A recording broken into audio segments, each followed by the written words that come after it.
மத்தியிலே நடத்தக்கூடிய மோடியினுடைய ஆட்சி என்பது ஒரு மிக மோசமான ஆட்சி என்பதனை வலியுறுத்தி இந்த நேரத்தில் மக்கள் மேம்பாட்டு கழகத்தின் சார்பாக எனது கண்டனத்தை பதிவு செய்கிறேன். அன்பார்ந்த தோழர்களே, இங்கே கலந்து கொண்டு கண்டனத்தை பதிவு செய்ய இருக்கக்கூடிய அனைவருமே மிகச்சிறந்த போராளிகள், மிகச்சிறந்த தலைவர்கள், மிகச்சிறந்த பேச்சாளர்கள்.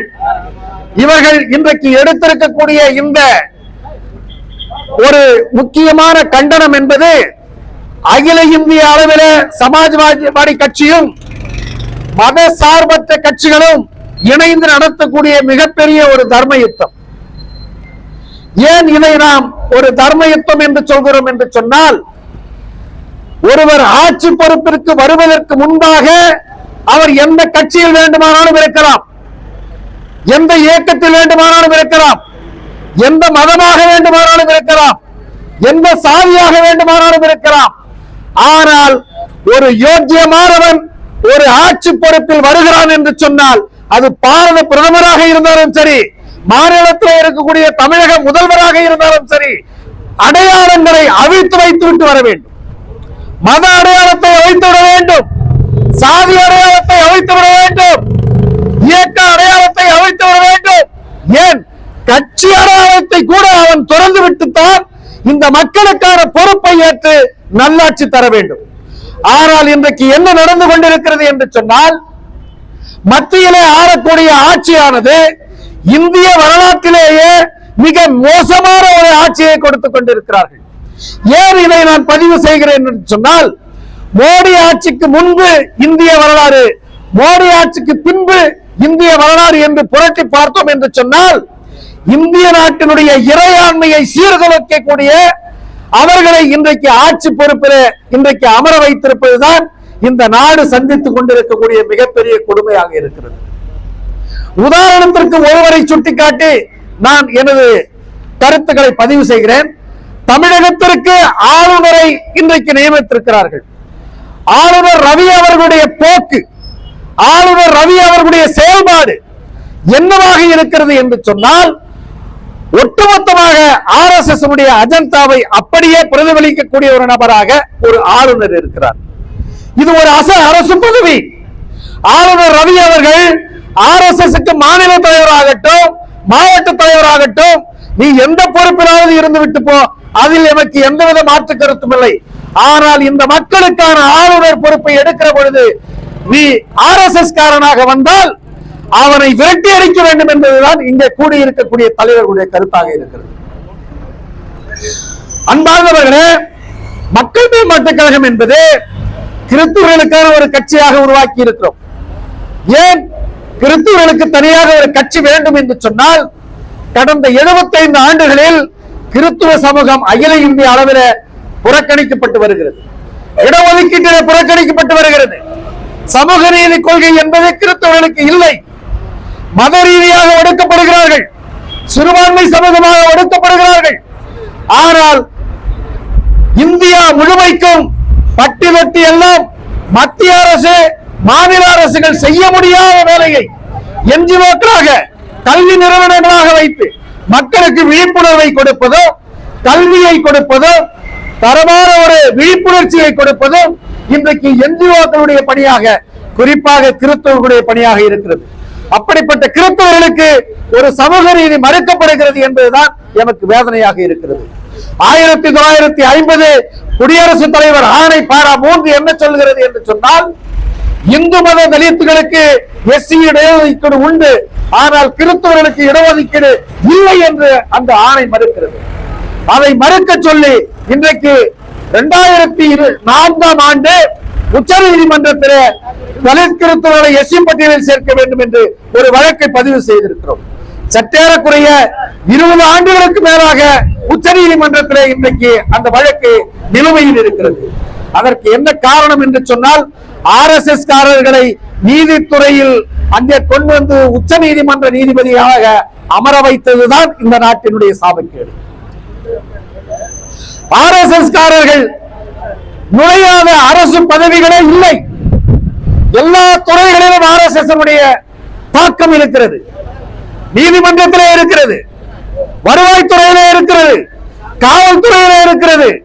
மக்களிடத்தில் சேவை செய்வதை தவிர்த்து, மக்கள் பணியை பற்றி சிந்திப்பதை தவிர்த்து மற்ற எல்லா இடங்களிலும் RSS தாக்கம் இருக்கிறது.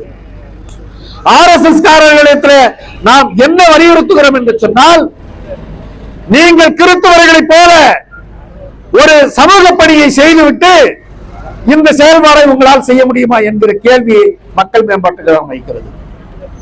அன்பார்ந்தவர்களே, இன்றைக்கு நாடு சென்று கொண்டிருக்கக்கூடிய நிலைமை மிக மிக மிக மோசமாக இருக்கிறது. ஜனநாயக நாடு என்று சொல்லக்கூடிய அந்த கட்டமைப்பில் இருந்து இந்தியாவை அகற்றி விடுவார்களோ என்ற அச்சம் எழுகிறது.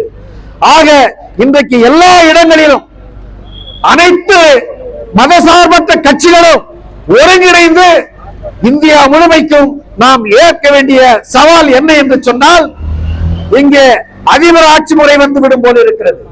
சட்டத்தை மாற்றுகிறார்கள், சட்டத்தை திருத்துகிறார்கள், சமத்துவத்தை வேறறுக்கிறார்கள், மத ரீதியான அந்த முக்கியத்துவத்தை கொடுத்து அனைத்திலும் இன்றைக்கு மத பாகுபாடு உருவாக்கப்பட்டு மக்கள் வேலை வாய்ப்பின்றி பல்வேறு துறைகளில் பொதுத்துறைகளை மூடுகிற நிலைமையிலும் இன்றைக்கு இருந்து கொண்டிருப்பது இந்தியாவின் இறையாண்மையை பாதிப்புக்கு உள்ளாக்குகிறது என்பதனை இந்த நேரத்தில் நாம் சுட்டிக்காட்டுகிறோம்.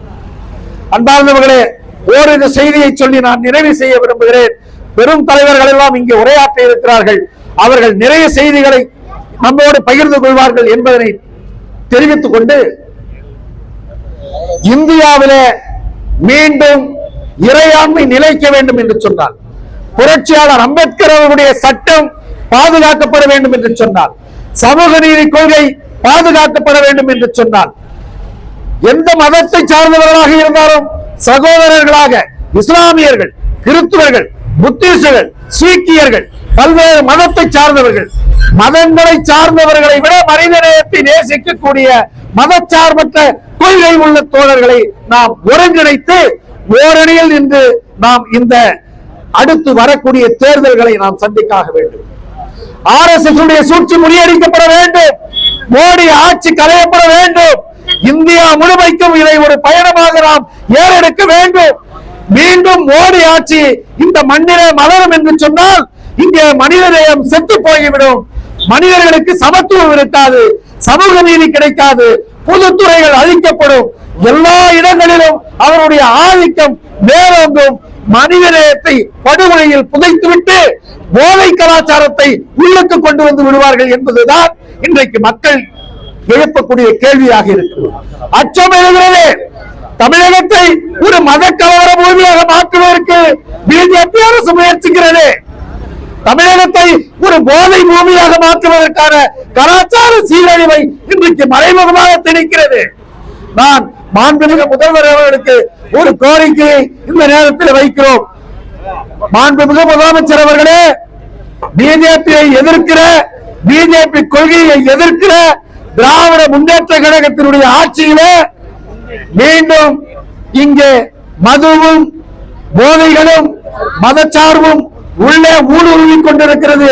அதற்கு சிறப்பு கவனம் எடுத்து நீங்கள் தமிழகத்தை பாதுகாக்க வேண்டும், தமிழக உரிமைகளை பாதுகாக்க வேண்டும், மாநில உரிமையை பாதுகாக்க வேண்டும், மக்களுக்கு தேவையான கல்வி, வேலை வாய்ப்பு, சமூக நீதி, பொருளாதார உயர்வு போன்றவற்றை கட்டமைக்க வேண்டும். இலவசங்களை விட்டு வைத்து உரிமைகளை மீட்டெடுக்கிற மாநிலமாக தமிழகத்தை மாற்ற வேண்டும்.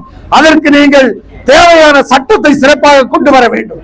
பெண்களுக்கு பாதுகாப்பு தனி சட்டம் வேண்டும். மது உரிமையை நீக்குவதற்கு தனி சட்டம் வேண்டும். வெளிநாட்டவர்கள் உள்நாட்டில RSS காரரை போன்றவர்கள் பொதுத்துறை நிறுவனங்களிலே வேலை வாய்ப்புல ஊடுருவுகிறார்கள். அவர்களை விரட்டி அடைக்க வேண்டும். மண்ணின் மைந்தர்களுக்கு வேலை வாய்ப்பு கொடுக்க வேண்டும். குறிப்பாக நெய்வேலி NLC பகுதியில வீடு நிலம் இழந்தவர்கள், மண்ணுரிமை இழந்தவர்களுக்கு வேலை வாய்ப்பை உறுதி செய்ய வேண்டும்.